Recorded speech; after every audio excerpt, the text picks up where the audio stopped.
Շնորհակալ եմ հարցադրման համար, ճիշտն ասած կառավարության նիստին էի, ենթադրում եմ, որ ինքս այդ պատճառով չեմ հասցրել ծանոթանալ տեղեկատվությանը, իհարկե ծածկրտուքի եւ հետագա գործի հետ կապված, քրեական վարույթ նախաձեռնելու եւ այլ հարցերի հետ կապված մենք ուղղակի պատասխանատուն չենք, բայց հիմա անմիջապես վերադառնամ գրասենյակ, հասկանամ, թե մեր գործառույթների շրջանակում ինչ անելիք կա եւ նաեւ կարող ենք տեղեկատվություն ձեզ փոխանցել այդ թվում։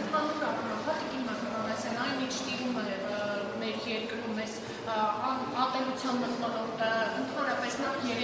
երեկվանից է սկսել այս միջադեպի առումները, երբ Նորքի քաղաքապետը անվային ճարտարապետությունները իրեն թույլ տվել չնայած եւ ոչ միայն իր կողմից է եղել։ Եվ ըստ ձեզ արդյոք պիտի երեք նա հրաժարական տված չլիներ կամ իրեն պաշտոնից հեռացրած չլիներ, որ այսօր այս միջադեպը տեղի չունենա։ Ես կարծում եմ, որ ընդհանրապես հանրային պաշտոնատար անձանց հետ կապված ամենակարևոր ինստիտուտներից մեկը նրանց էթիկայի եւ բարեվարկության գնահատման ինստիտուտն է, որը միանշանակ չեմ ասի, որ Հայաստանում գոյություն չունի, միանշանակ կան առանձին մարմիններ, որոնք զբաղվում են այս հարցերով, ըստ էության Մարդու իրավունքների պաշտպանի հաստատությունը չէ այն մարմինը, որը զբաղվում է պաշտոնատար անձանց էթիկայի հետ կապված հարցերով, բայց նաեւ համարում եմ, որ այս ինստիտուտը Հայաստանում բավարար չափով կայացած չէ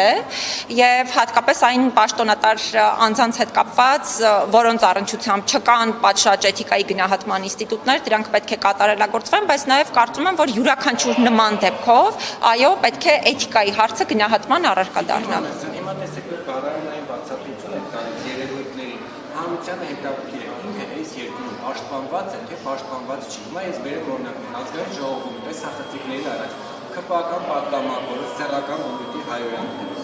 ուղիղ եթերում քաղաքապետը խուլիգանական պահվածք է դրսևորել։ Բարձրաստիճան պաշտոնյայի հայրը համբալ է անվանում քաղաքացիներին։ Հիմա դուք ասում եք էթիկա։ Դատապարտում եք այս արարքները եւ իրավական, բարոյական ու քաղաքական ինչ հետևանքներ սա պետք է ունենա։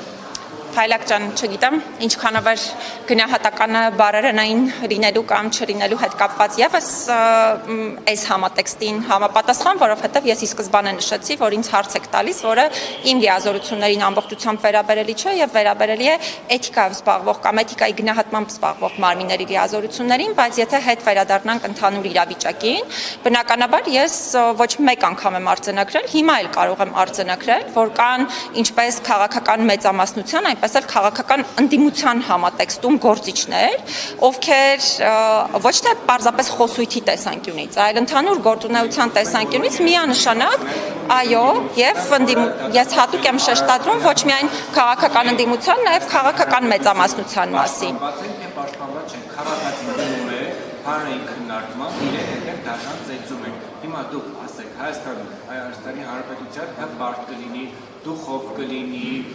հերոս կլինի, քաղաքացի պաշտպանված ու Ես բազմիցս եմ նշել, որ Հայաստանի Հանրապետության բոլոր քաղաքացիների իրավունքների պաշտպանության առումով Հայաստանում խնդիրները բազմաթիվ են եւ այդ խնդիրները ոչ թե մի հարթությանն են վերաբերելի, դրանք վերաբերելի են տարբեր հարթությունների, տարբեր մակարդակների, տարբեր խնդիրների ու դրանք պետք է լուծումներ ստանան եւ այսպես ասեմ, նաեւ պատահական չի թե իմ տարեկան հաղորդման, թե